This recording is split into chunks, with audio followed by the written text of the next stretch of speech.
Hey, I'm Austin Reed. Hit me up on Facebook, Instagram, Twitter, and TikTok. Our next interview, we're talking private investigations. I'm so excited for this. Joining us live is Bill and Tom, and you guys are with Dark Horse Intelligence. Welcome. Thanks, Austin. Thanks for having us on. And I need to correct you. It's actually Ben. This is Ben. the one and only Ben Harroll. I said Bill because we were talking about Wild Bill before right. the interview. Wild Bill Hickok. Buffalo Bill. Buffalo Bill, yeah, exactly. Okay, so Ben, welcome. Tom, let's start from the beginning of Dark Horse Intelligence. How did you guys come about? So my business partner, Richard Ratchet, and I created Dark Horse Intelligence around 2016. 2016 was in response to a cryptocurrency theft. Right now, the market is taking off in cryptocurrency, Bitcoin, Ethereum, Litecoin, and the various types. Ransomware, Dogecoin, yeah, or Dogecoin. Dogecoin, however you say. Yeah. So we responded to our first initial case regarding a theft that occurred in another country, and based on the success of that, we formed Dark Horse Intelligence Agency. The name itself is derived from my business partner's time in the United States military. He's a United States Marine, and in the 3-5, and their unofficial name is Dark Horse. Very good story. So our roots are in the military. Yeah. My business partner and friend and colleague here, Benjamin Harroll, he is the owner and operator of Gaslamp Quarter Investigations, which is our California licensed private investigation agency. We have our roots in San Diego. We have been in continuous operation for close to 50 years now. Well, since 1978, slightly before the Gaslamp Quarter Historic District really came online because they were doing redevelopment in downtown San Diego. Keep in mind, we had a few wars, didn't we? Yeah. We had World War I, II, Vietnam, Korea, Vietnam, all that. Thousands, millions of soldiers, sailors, Marines came through downtown San Diego. They went to this one area where all the old 1800s, late 1800s buildings were. But there was the Pussycat Theater, there was the peep shows, there was the girly bars, there was 25-cent beer, and you could get shanghaied on a ship if you weren't, on your toes. That's right. So what the business community and the government, local and federal, decided to do is support this idea of taking this downtrodden, derelict, forgotten area that nobody would let their kids go to and turn it into something special, historically special, entertaining, dining, exciting, Mardi Gras-like in downtown San Diego. So I heard this. I said, Gaslamp Quarter. I like the ring of that. I went down and filed the business license for Gaslamp Quarter Investigations, and I got that name before they got that name. Because they were busy getting all the paperwork and the lobbying and paying off politicians and whatever went on, and they did it. It took several years. I figured simply, if I attach my little cart, my brand new private eye company, to a big, powerful horse, the Gaslamp Quarter Historical District, that might pull my little wagon along fast enough for me. And it worked. And here you are. And here we are now today. Gaslamp Quarter Investigations has a branch office here in Fresno. We're located at 1444 Fulton Street, downtown, right across the street from Warner's Theater in the Fresno Area Hispanic Foundation building. We're open online 24/7. We respond to a variety of investigative services. We conduct polygraph testing for the general public, and we provide expert service for privacy, identity theft, investigations, and we do threat assessment on an individual client basis. Here's a question. As we are now in 2021, has polygraph equipment improved with accuracy? Absolutely. So previously, you would see in movies or examiners, if one has ever taken a polygraph test, with the pins and needles. The equipment has evolved now digitally, and we're able to use modern devices that are accurately able to measure a variety of different channels. And we measure biological responses to questions that have been standardized and have been formulated by the United States government to ascertain whether one is being truthful.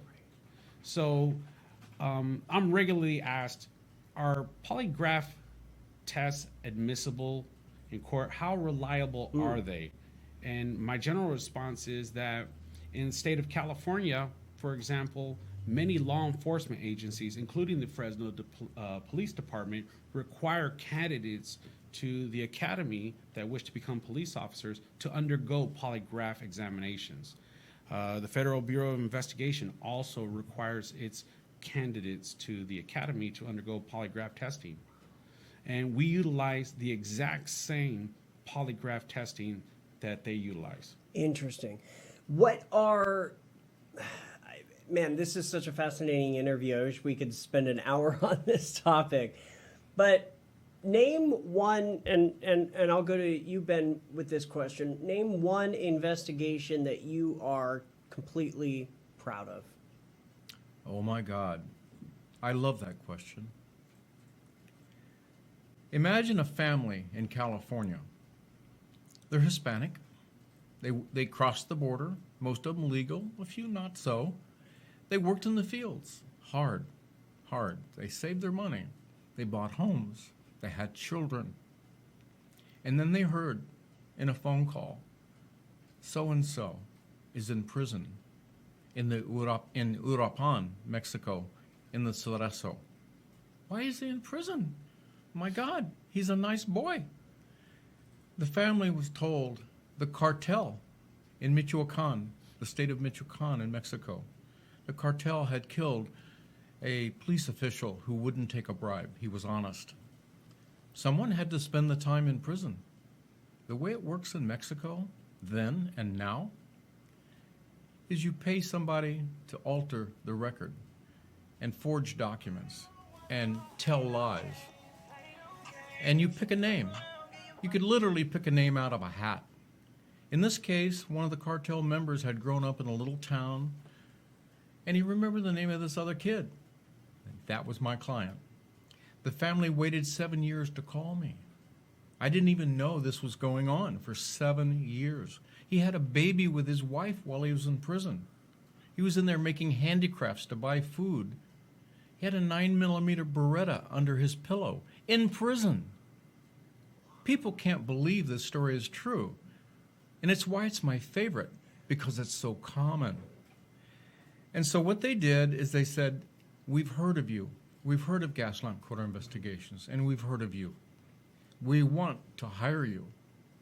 I said, well, I don't speak Spanish, but I understand the culture. And I have a division of my company called Investigaciones de Mexico. And if someone in your family can act as my interpreter, that will be my tool on the communications and the culture and what I already know and respect about the Mexican people. And I will go down and I will investigate this case. And then I will decide how to use the power of the truth. And that's what I did. I went to where the cross was in the road where the man died. Nobody had ever talked to the 2 Mexican peasant security guards working for the lumber company about 100 yards away or 50 yards away even, close. They saw everything. They heard the conversations. They saw the color of the car. They saw the people, how they looked and were dressed. They also knew that they couldn't let their position be known, that they were there, because they had guns. They were guards, security guards, so they kept quiet. Nobody ever knew that. Nobody ever found out that they were there. I lucked out.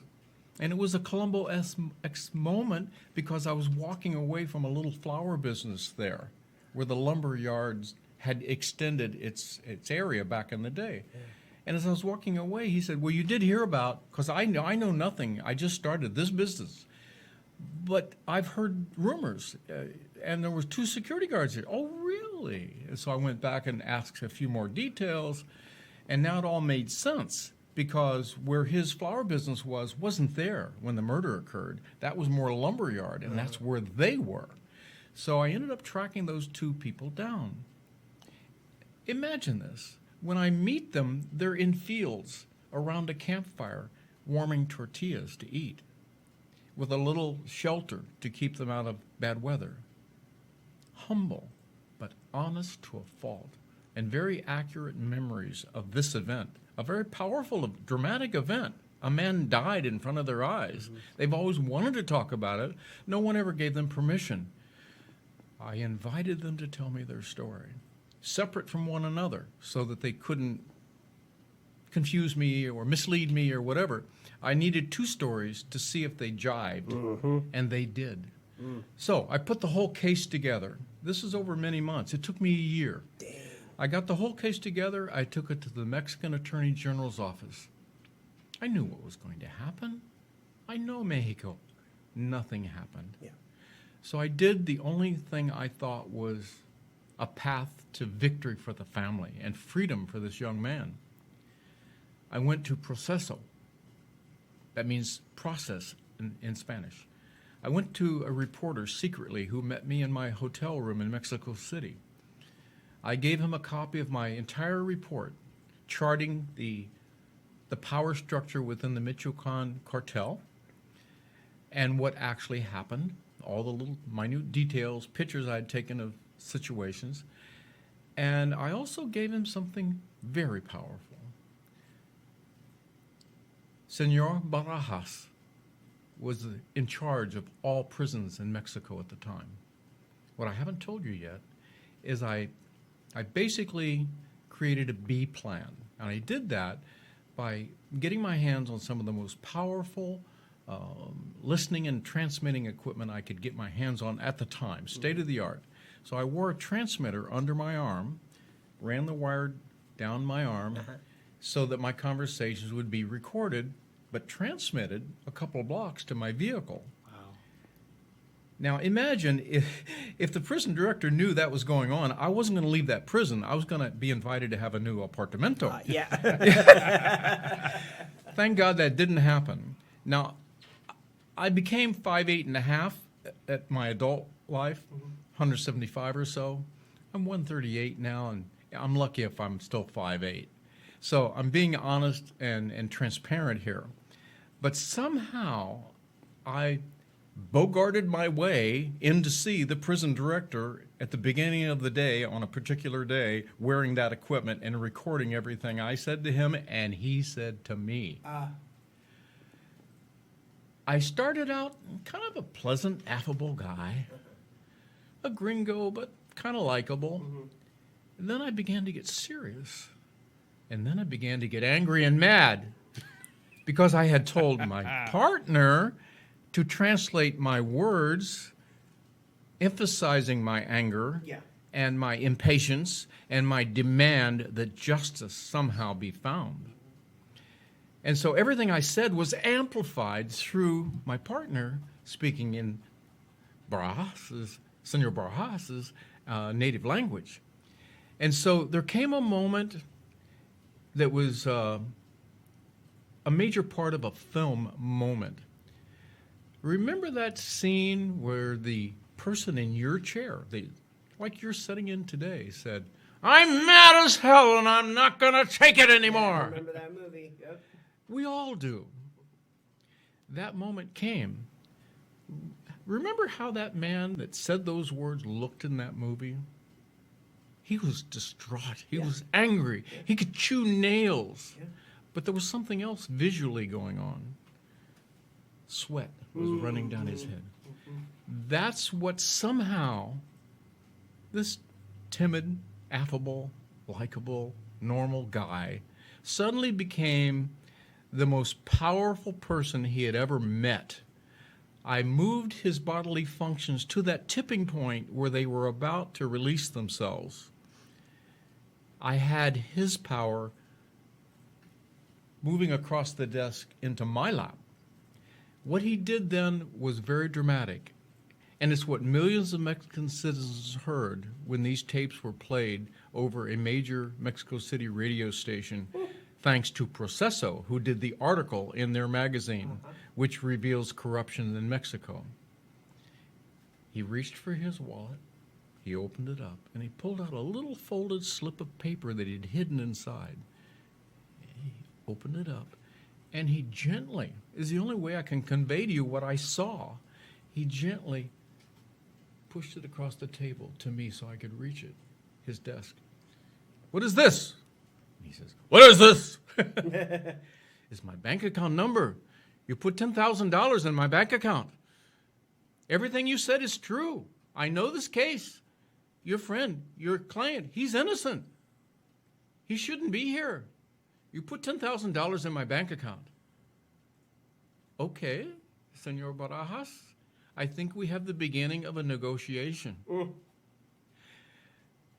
We left, which is the thrilling part for me because I wasn't sure at any particular moment that we were going to leave. We left. The tapes were perfect. One of the best recordings I've ever done as a private eye.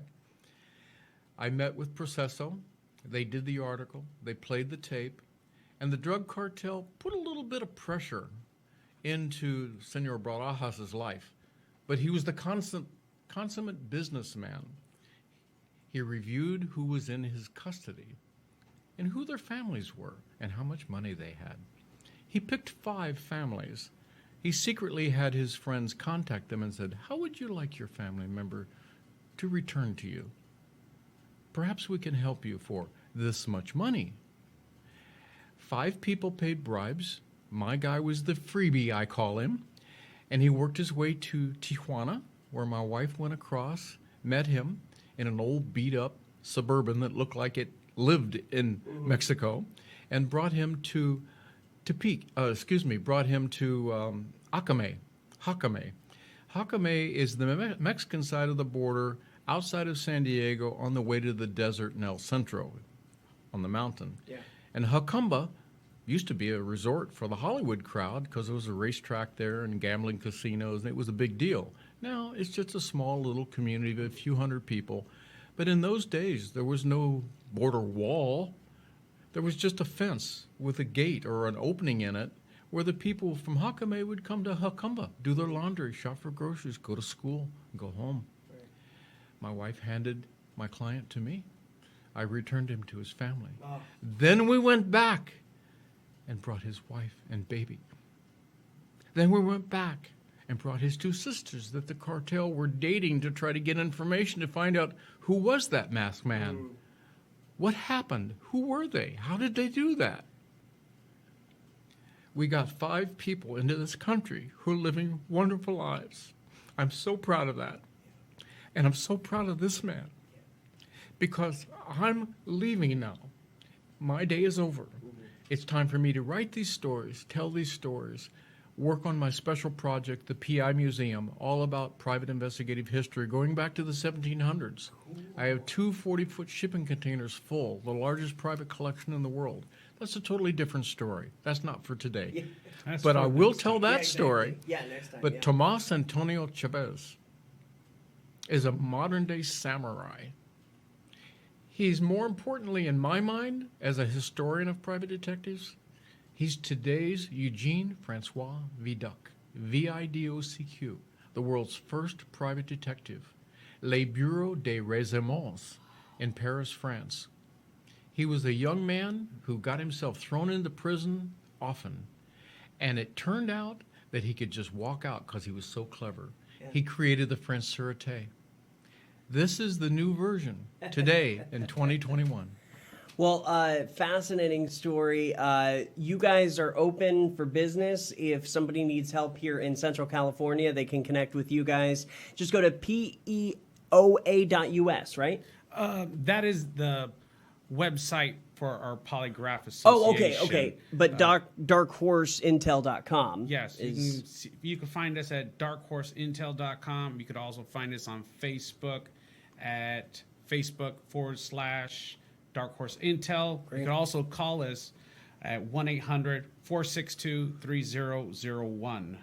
Very good. We are here 24/7 to serve all of your needs. Tom, thank you. Ben, thank you. Fascinating story. Come back anytime, guys. Thank you, Austin. There needs to be a movie about you. Oh, yeah, absolutely. I'm sure that's already in the works. He's our, as I would like to say, Ben Harroll is the living version of our Colonel Harlan Sanders. Colonel Sanders. He is the face of our agency. That's right. You know, I've been there, done that. Now he's there and he's doing it. Exactly. All right. Very good, guys. Thank you for joining us. Appreciate it. Thanks. Good story. Good story. All right. You're watching Central Valley Talk. I'm Austin Reed. We'll be back in the 1 o'clock hour. Stay with us.